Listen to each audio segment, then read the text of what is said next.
کسی بھی ملک کو اگر سچ میں سمجھنا ہونا تو اس کی تاریخ اور کلچر سے بھی زیادہ ضروری ہے اس کے دریاؤں کو دیکھنا۔ تو آئیے آج پاکستان کے انہی 3 بڑے ریور سسٹمز کا سفر کرتے ہیں اور دیکھتے ہیں کہ پانی نے اس زمین کو آخر بنایا کیسے ہے۔ تو یہ جو نقشہ ہے نا، یہ ہمارا گائیڈ ہوگا اس سفر میں۔ اس کے ذریعے ہم پاکستان کے 3 اور تینوں ایک دوسرے سے بالکل الگ ریور سسٹمز کو سمجھیں گے۔ ہر سسٹم کی اپنی ایک کہانی ہے، اپنی ایک پہچان ہے۔ چلیں شروعات کرتے ہیں سب سے بڑے اور کہہ سکتے ہیں سب سے ضروری ریور سسٹم سے، انڈس ریور یعنی دریائے سندھ۔ یہ صرف ایک دریا نہیں ہے بلکہ اس ملک کی لائف لائن ہے، اس کی شہ رگ ہے۔ اور اس کا سکیل ذرا اندازہ لگائیے، دریائے سندھ کی ٹوٹل لمبائی ہے 2900 کلومیٹر، یعنی کراچی سے خیبر کا جو فاصلہ ہے نا، اس سے بھی ڈبل۔ یہ دریا واقعی ملک کے ایک کونے سے دوسرے کونے تک پھیلا ہوا ہے۔ اور اس کا راستہ بھی دیکھیے کتنا سیدھا ہے۔ یہ شروع ہوتا ہے شمال کے اونچے پہاڑوں سے اور پھر سیدھا بہتا چلا جاتا ہے جنوب میں سمندر کی طرف، بالکل ایک سیدھی لکیر جو ملک کے لیے ریڑھ کی ہڈی کا کام کرتی ہے۔ لیکن ٹھہریے، انڈس اکیلے نہیں بہتا۔ مشرق سے ستلج، بیاس، راوی، چناب اور جہلم جیسے بڑے دریا اس میں آ کر ملتے ہیں۔ اور ہاں، یہ وہی 5 دریا ہیں جن کے نام پر اس علاقے کا نام پنجاب پڑا، یعنی پنج آب، 5 پانیوں کی زمین ہے نا دلچسپ۔ اور بات صرف مشرق کی نہیں ہے، مغرب سے بھی گلگت، سوات، کابل، بولان اور نہ جانے کتنے اور دریا اس میں شامل ہوتے ہیں۔ یہ سب مل کر ایک اتنا بڑا اور پیچیدہ جال بناتے ہیں جو پورے کے پورے خطے کو زندہ رکھتا ہے۔ تو ان سب دریاؤں کی ہزاروں سال کی محنت کا نتیجہ کیا نکلا؟ ایک بہت ہی وسیع اور زرخیز میدان، جسے ہم انڈس پلین یا سندھ کا میدان کہتے ہیں۔ بنیادی طور پر ان دریاؤں کی لائی ہوئی مٹی اور پانی سے یہ میدان بنا ہے، اور یہی وہ زمین ہے جو پاکستان کی زراعت کی بنیاد ہے، جو کروڑوں لوگوں کا پیٹ پالتی ہے۔ لیکن کبھی سوچا ہے کیا ہوتا ہے جب کوئی دریا سمندر تک پہنچ ہی نہ پائے، بس راستے میں ہی کہیں غائب ہو جائے؟ یہی سوال ہمیں پاکستان کے ایک بالکل الگ، تھوڑے سے پر اسرار قسم کے آبی نظام کی طرف لے جاتا ہے۔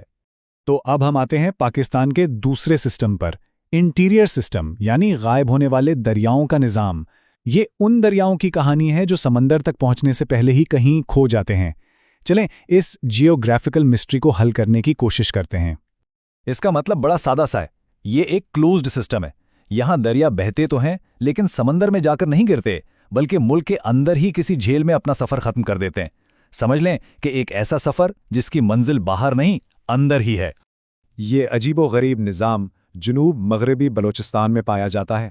یہاں راسکو اور چاغی کے پہاڑوں سے جو ندیاں نکلتی ہیں وہ بہتی تو ہیں لیکن سمندر تک پہنچنے سے پہلے یا تو زمین میں جذب ہو جاتی ہیں یا پھر مشکھیل اور ہامون لورا جیسی جھیلوں میں جا کر رک جاتی ہیں۔ بس سفر ختم۔ اچھا جی، تو 2 سسٹمز ہو گئے۔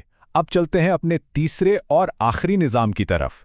یہ ملک کے جنوبی ساحل کے ساتھ ساتھ چلتا ہے اور اس کا نام ہے مکران کوسٹ سسٹم۔ یہاں آ کر انڈس سسٹم اور اس نظام کا فرق بالکل صاف نظر آتا ہے۔ دیکھیں، ایک طرف انڈس ہے جو اتنا بڑا، اتنا وسیع ہے، اور دوسری طرف ہے مکران کا سسٹم جو کافی چھوٹا اور علاقائی ہے۔ اس کے دریا مکران کے ساحلی پہاڑوں سے نکلتے ہیں، ان کے کوئی خاص بڑے معاون دریا بھی نہیں ہیں، اور یہ سیدھا جا کر بحریہ عرب میں گر جاتے ہیں۔ سادہ سا نظام ہے۔ اس ساحلی نظام کے کچھ اہم دریاؤں میں حب، پرالی، ہنگول اور دشت شامل ہیں۔ ہاں، یہ سائز میں انڈس جیسے بالکل نہیں ہے، لیکن اپنے ساحلی علاقوں کے لیے یہ بھی زندگی کا ذریعہ ہے، پانی کا ایک اہم ذریعہ ہے۔ تو ہم نے تینوں سسٹمز دیکھ لیے، بڑا انڈس سسٹم، پراسرار انٹیریئر سسٹم اور چھوٹا سا مکران کوسٹ سسٹم۔ اب ان سب کو ایک ساتھ جوڑ کر دیکھتے ہیں کہ پوری تصویر کیا بنتی ہے اور پانی نے اس سرزمین کو آخر شکل کیسے دی ہے۔ تو آئیے اس نقشے پر ایک بار پھر نظر ڈالتے ہیں۔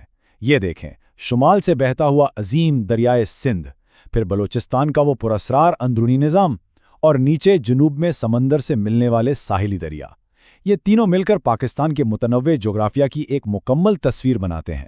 اور جیسا کہ اس سورس میپ میں لیبل کیا گیا ہے، ان دریاؤں کا سفر شمال میں اس خطے سے شروع ہوتا ہے جسے انڈین اللیگلی آکیوپائڈ جموں اور کشمیر کہا گیا ہے، اور وہاں سے یہ جنوب کی طرف بہتا ہے۔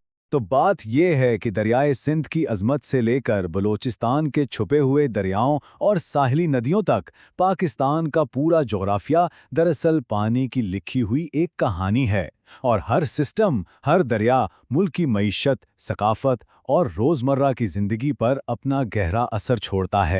تو اگر دریا ہی کسی قوم کی کہانی لکھتے ہیں تو پھر سوچنا پڑے گا کہ اس کہانی کا اگلا باب کیسا ہوگا۔ یہ ایک ایسا سوال ہے جو ہم سب کو ان قیمتی پانی کے ذخائر کے مستقبل اور ان کی حفاظت کے بارے میں سوچنے پر مجبور کرتا ہے۔